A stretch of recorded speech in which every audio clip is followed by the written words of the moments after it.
Hi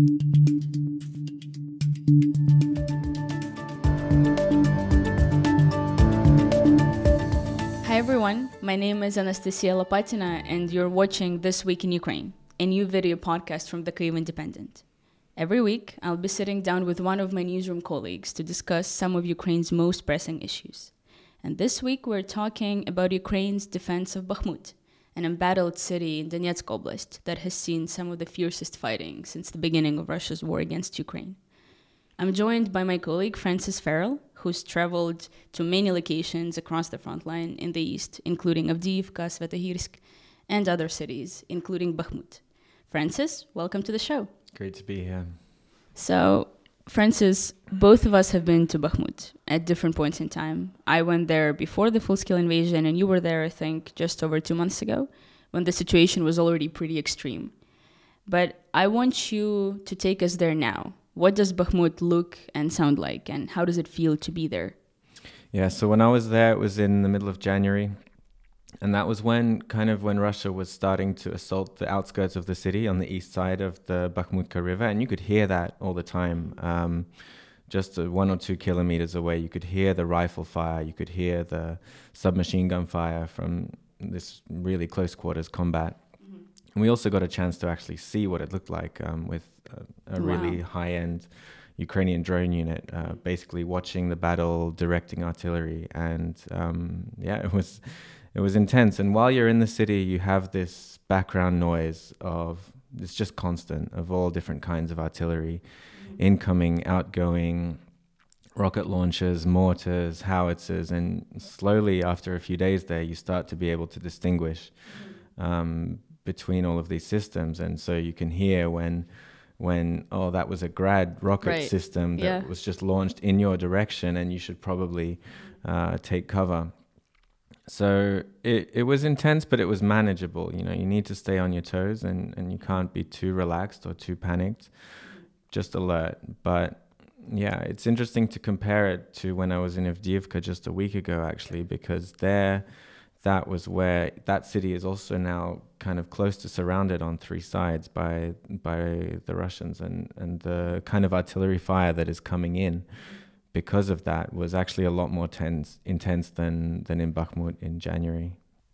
A few days ago, on March 26th, the Ukrainian military reported that the Ukraine's armed forces managed to, quote, stabilize the situation in Bakhmut. They said that the fighting continues, but the intensity decreased. Based on your reporting, would you agree with that assessment? Would you describe the situation there right now as stable? Yeah, so just to give a bit of context, the battle for Bakhmut has been going on for now 7-8 months, and it started way back in August when the Russians kind of approached the outskirts of the city, but the fighting was still quite low intensity. And then around November, when Ukraine liberated Kherson, Russia really started intensifying their assault. But when I was there in January, it was still just on the outskirts of the city. But since then, Russia has taken a lot of land north of Bakhmut. They took Soledar. They've been pushing into that countryside, and the same on the south. They're trying to encircle the city, right? Yeah, so that is, of course, their aim. That's how they got Ukraine to withdraw from Severodonetsk and Lysychansk before. So basically, instead of really having this costly urban warfare, they cut off the roads that are going into the city. And now, with those roads, the issue is that they're very, very dangerous. The last remaining road is under basically fire control from Russian tanks, from Russian anti-tank guided missiles. I've seen videos from the road going in and out. They're very different from when I was on those roads in January. The bridges are blown up. They're using these temporary bridges. They have to go really, really fast not to be shot at, like over 100 k's an hour across this kind of crazy ruined road, and there are lots of ruined vehicles on the side, so we know that it is being shot pretty heavily. That doesn't sound very stable to me then. Yeah, no.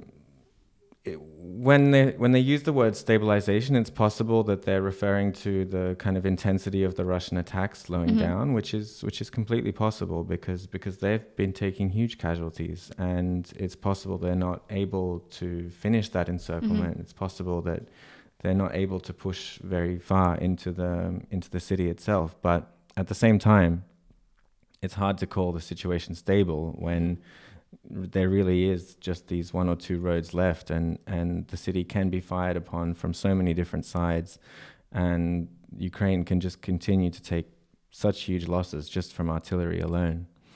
For weeks, everyone, including ourselves in the newsroom too, have been speculating that Bakhmut is about to fall. And everyone seems to be expecting this, so how come it hasn't happened yet?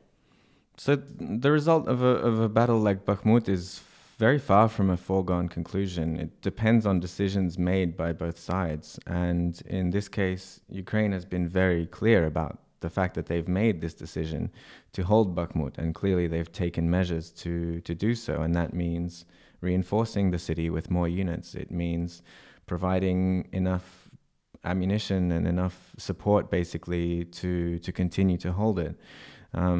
That's a decision that they've made, and the result of that decision is that the city is holding on. The cost of that is another matter entirely, and that's, I guess, where there's more controversy.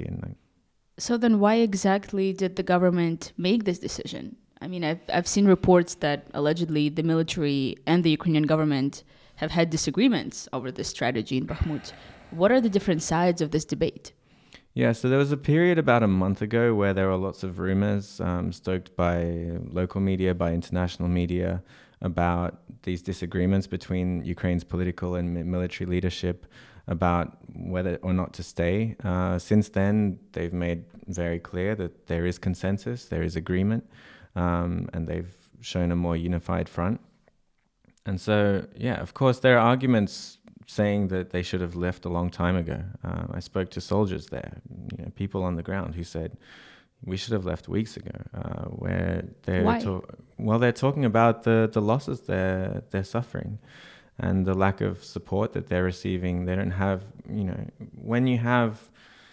when you are surrounded on kind of three sides, practically, the equation of the extent to which you're able to deliver losses to the enemy and the losses that you're taking yourself is automatically going to be less favorable. And I spoke to a soldier from one of the more elite brigades, assault brigades, who was saying that there was one brigade holding one part of the front line where they kind of just collapsed and lots of them ran away.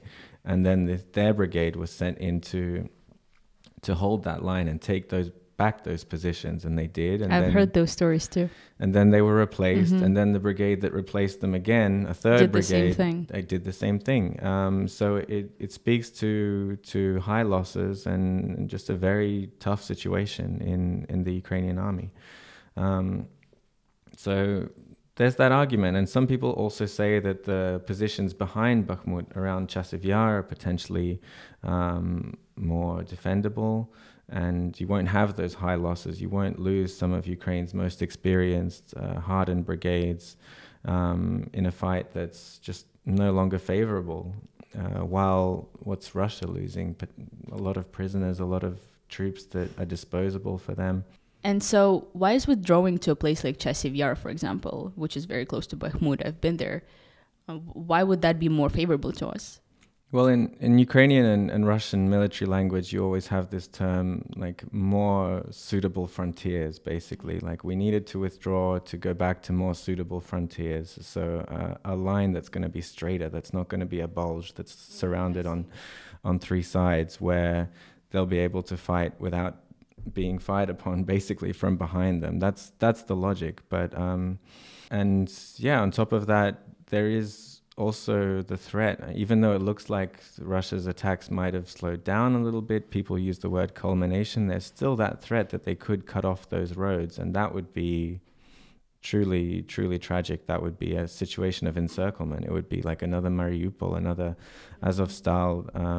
About a month ago, there was one Ukrainian soldier who wrote a viral tweet saying that if we lose these roads, the fortress of Bakhmut is going to turn into the mass grave of Bakhmut, which is something just really horrible to even imagine. So there are good reasons there.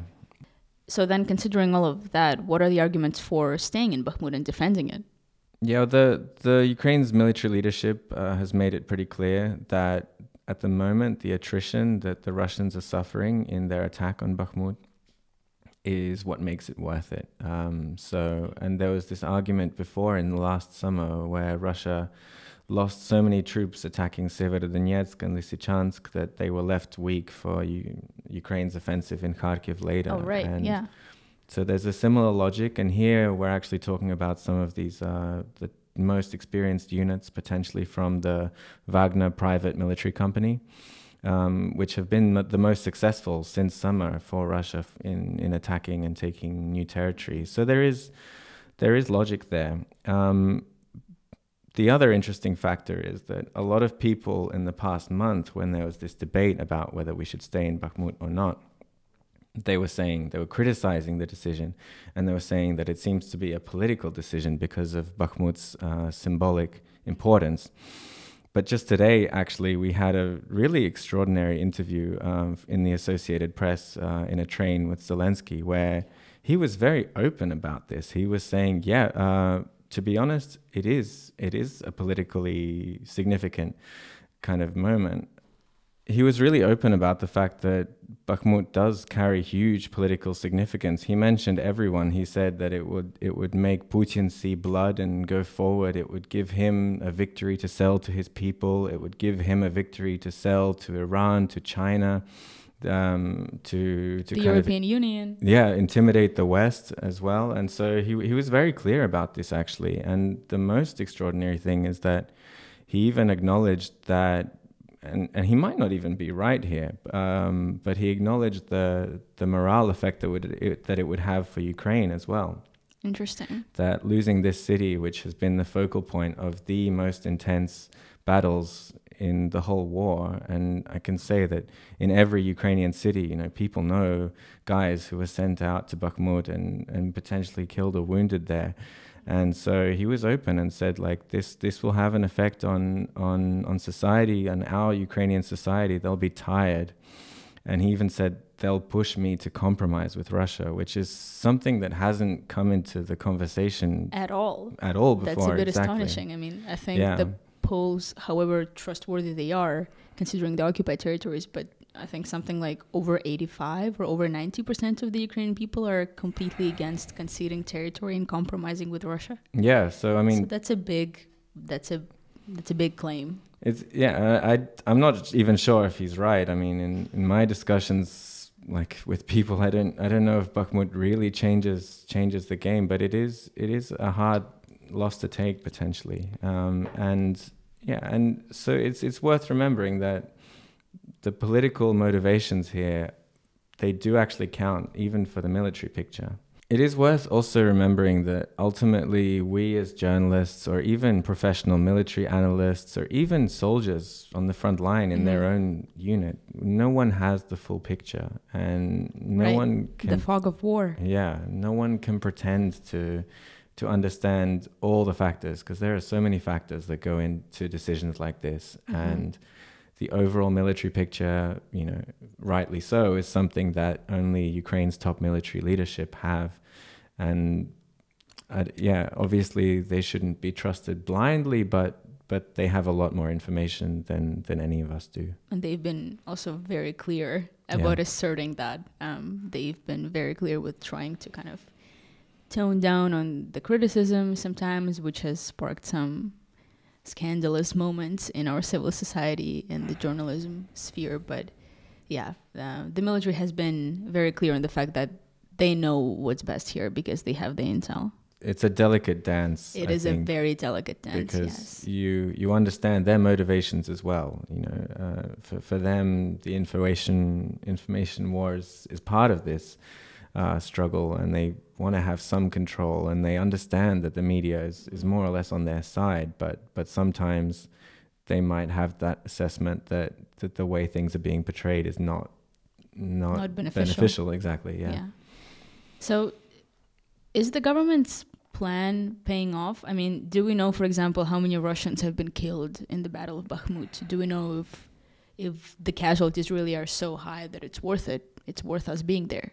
Yeah, I mean, to start with, you just look at the figures that the General Staff are publishing every day about Russian personnel losses. It took, from the beginning of the full-scale invasion, it took until December, so almost 10 months, for that number to reach 100,000.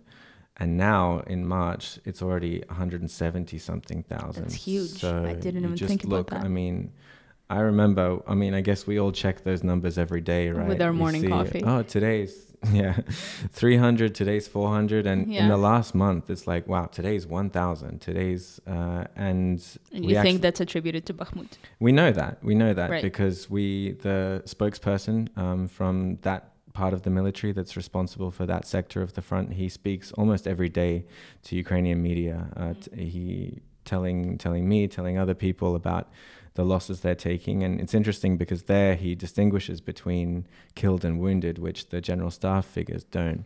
And in the last few days, I mean, it goes up and down depending on what kind of activity there's been on the front. But in the last few weeks, it's quite common that he says, yeah, there's been about 250 killed and about 400 wounded just in that one day, in 24 hours, just around Bakhmut.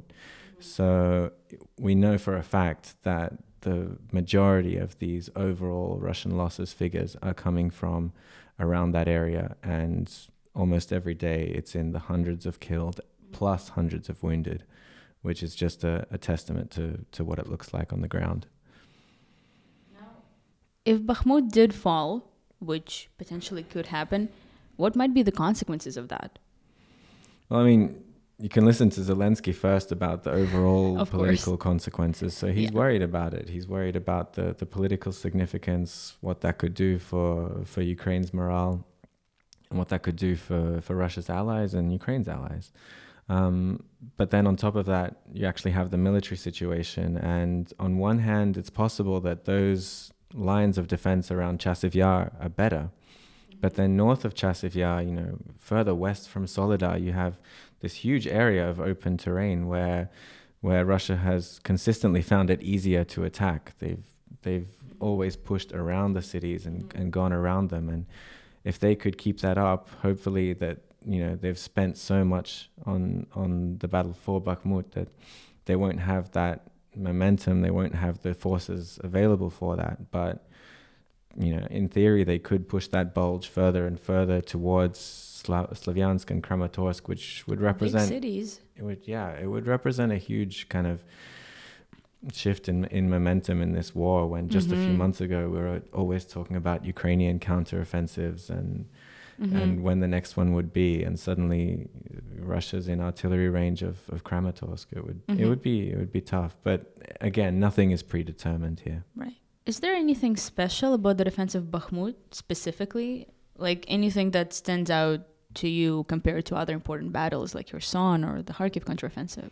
Yeah, I mean, with Russia's attack on Bakhmut, the way it looks on the ground, the tactical picture, the biggest thing I would definitely say is this Wagner factor. And what is that factor? Explain it to us. Yeah, I mean, can talk about Wagner in a whole another episode, I would say, like this crazy death cult private military company that is, we know very well that they've got tens of thousands of people from Russia's prison system where they're given an option to fight for 6 months and earn their freedom, even if they were rapists or murderers, so long as they fight for 6 months in Wagner in Ukraine. And so we know, I mean... And why does that matter? Because of the way they fight.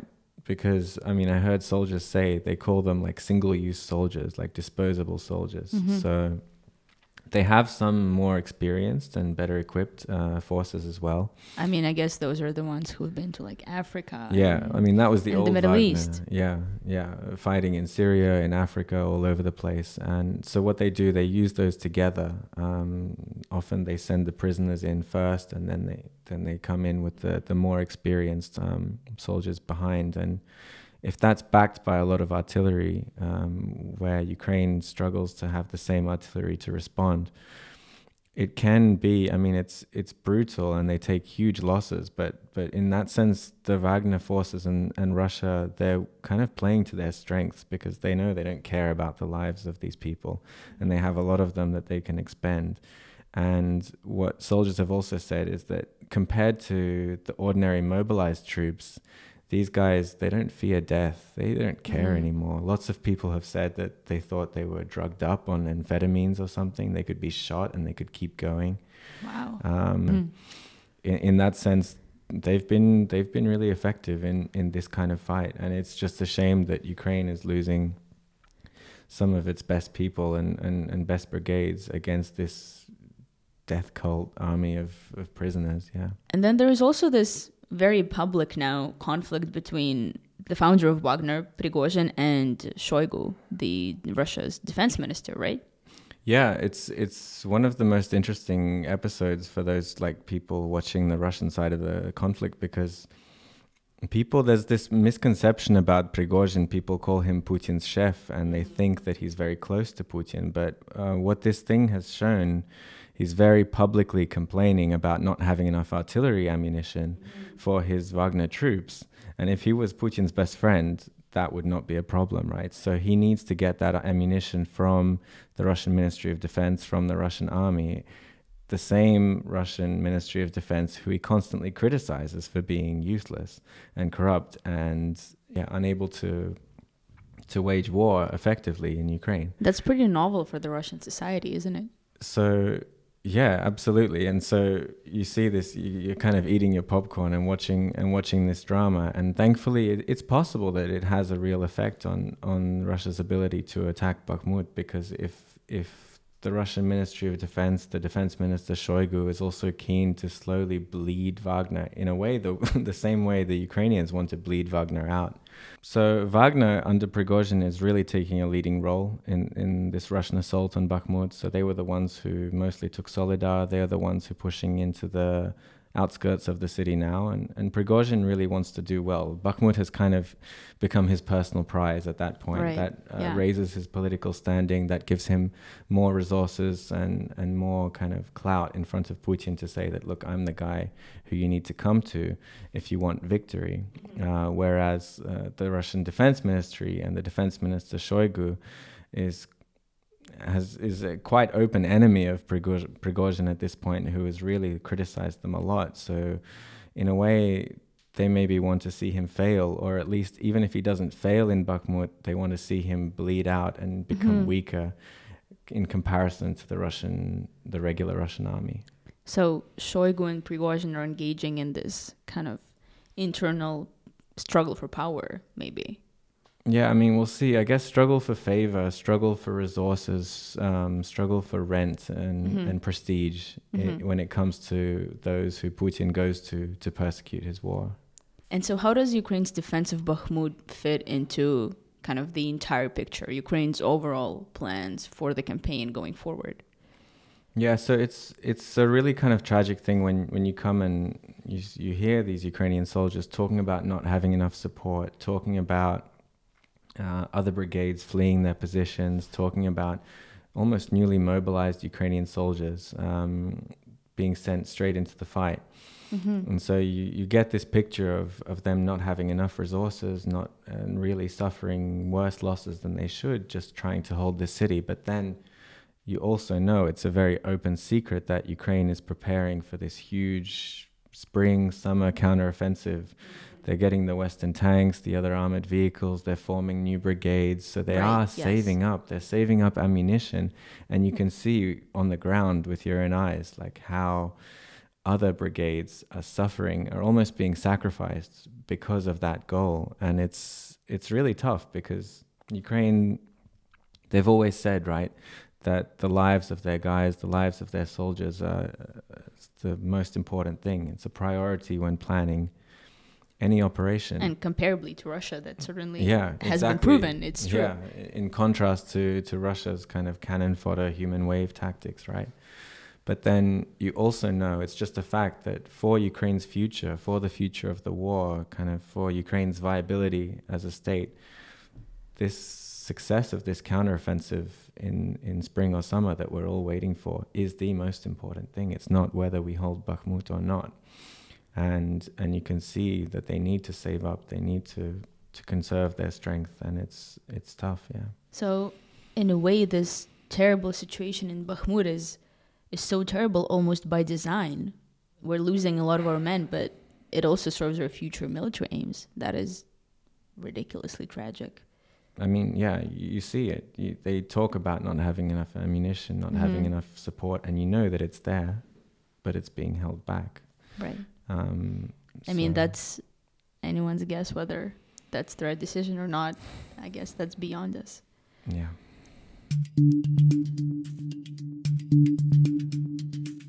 Now we will be answering a few questions that were sent to us by our supporters on Patreon. We really do value our community engagement, and we will try to address as many questions of yours as possible in every episode that we do. So if you haven't subscribed to the Kyiv Independent on Patreon, please do so. It directly funds our work and gives you a chance to ask questions, take part in exclusive events, and more. It's really simple. Just go to patreon.com/Kyiv Independent. Now let's dive into the questions. So one of our Patreon subscribers asked our opinion on the story of a commander in the Ukrainian military who was demoted for speaking to the Washington Post about the lack of skilled troops on the ground near Bakhmut, a lack of ammunition, about the fact that there was a lot of pessimism within the Ukrainian military. And essentially he got punished for it. So, Francis, I know this is a hot topic in the journalism community in Ukraine. What do you think? Yeah, I mean, it ties into a lot of what we've talked about already about the military's attempt to have a bit of control on the narrative about optimism, pessimism. And the fact is we know that they're making these sacrifices at the moment. We know that some of these brigades are really hurting because of Ukraine's overall strategy to hold Bakhmut and to also save up for counteroffensives. And yeah, it's really tricky. It's worth remembering that, again, it's not the whole picture. It's just part of the picture from one experienced guy. That's very important, yeah. So I think it's worth pointing out that people in general should be careful with making broad judgments about our military as a result of this. It's definitely problematic, and I want our listeners to be sure that we are all very aware that this is problematic, and the civil society and the journalists are all talking about this, issue of censorship, perhaps, from the side of the military.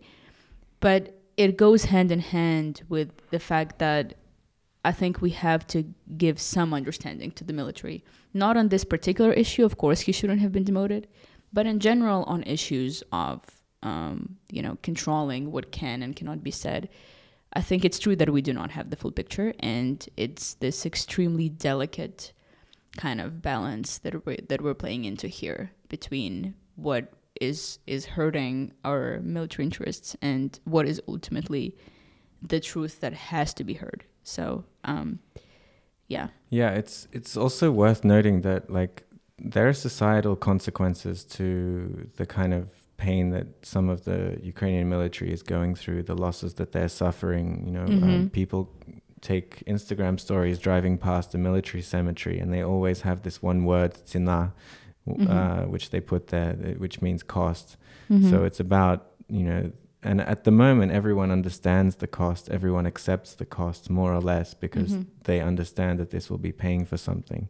But as the war develops and as we see what happens with an offensive potentially, if society starts to think that the cost is too high for what we're getting, we're not seeing gains, we're not retaking huge areas of our land, and we're still suffering this cost, then the military is going to have to take that into account. They're going to have to listen. That's when there's going to be more and more scrutiny on the military for this, and they'll be more under pressure. Another question that we got from a supporter of ours is, are the Wagner bandits really leaving Bakhmut, or was that disinformation? The short answer is no. We saw some rumors about them wanting to leave, Prigozhin wanting to focus back on his operations elsewhere around the world, in Africa and the Middle East. In reality, of course, Wagner is quite integrated into the whole Russian military plan, and there's been a lot of evidence recently that even though, they've taken big losses, but they're not leaving. They're just actually being reinforced by airborne units. I heard reports from soldiers that now there were some Chechen Kadyrovite units also supporting Wagner in that area. So, it does show that they can actually work together sometimes. as strange as that might be. And yeah, they haven't gone anywhere. The third question that we got is, what is the best way to counter the type of massive artillery plus the human wave attacks that we've seen in Bakhmut and Solidar from the Russian side? Aside from more ammunition, would Ukraine need to mobilize more people? Well, it's a really tough question because it goes back to what we were saying earlier, that Russia is playing to its strengths, actually. It's not the incompetence of the Russian military is not limitless, and it knows the tactics that it's using now are the most effective against what Ukraine can defend with. About mobilization, it's not like in Russia where you have these very politically controversial waves of mobilization, and then it's a question, are they doing it in secret or not in between? No, Ukraine has martial law, and Ukraine has full mobilization, and it's going constantly. And some people are not happy about it, but it's happening. But that's the reality. Yeah. And otherwise, what soldiers tell me is they just need more support. And of course, the biggest thing is ammunition. The biggest thing is for them to be able to actually hit the Russians that they can see coming. You mean artillery ammunition specifically? Artillery ammunition, even mortar ammunition. In one brigade, I heard that in their battalion, they had 12 mortars, but they only had 5 shells to shoot with those 12 mortars in one day. So that's what they need more. And the other thing they said, they need more eyes in the sky. They need more drones. They need better drones. They need drones with thermal vision. It makes a huge difference for how you see the battlefield, how a firefight can play out if you've got those eyes in the sky. Well, Francis, thank you very much for joining us. This was very interesting. Thank you. I know the topic was quite heavy, but it was a pleasure. Also this week, Avdiivka, a frontline city in Donetsk Oblast, has been closed for both volunteers and journalists due to the intensity of Russian attacks. City officials reported that 7 children still remain in Avdiivka, along with 2,000 other civilians without heat, water, or any other utilities. Ukraine also finally received 18 much-awaited Leopard 2 tanks from Germany, 3 Leopard 2 tanks from Portugal, and some Challenger tanks from Britain. And the international community reacted to Russia's plans of deploying tactical nuclear weapons to Belarus. The European Union said that Russia would face consequences if it proceeds with the plan, while China said that, quote, strategic risks should be reduced. You can find our show on YouTube and all audio platforms every Friday morning. If you liked this episode, please subscribe to us and like our content wherever you're listening to this podcast. Please consider supporting the Kyiv Independent on Patreon at patreon.com/Kyiv Independent, and follow us on Twitter, Facebook, and Instagram. We'll be back next week. Thank you for watching.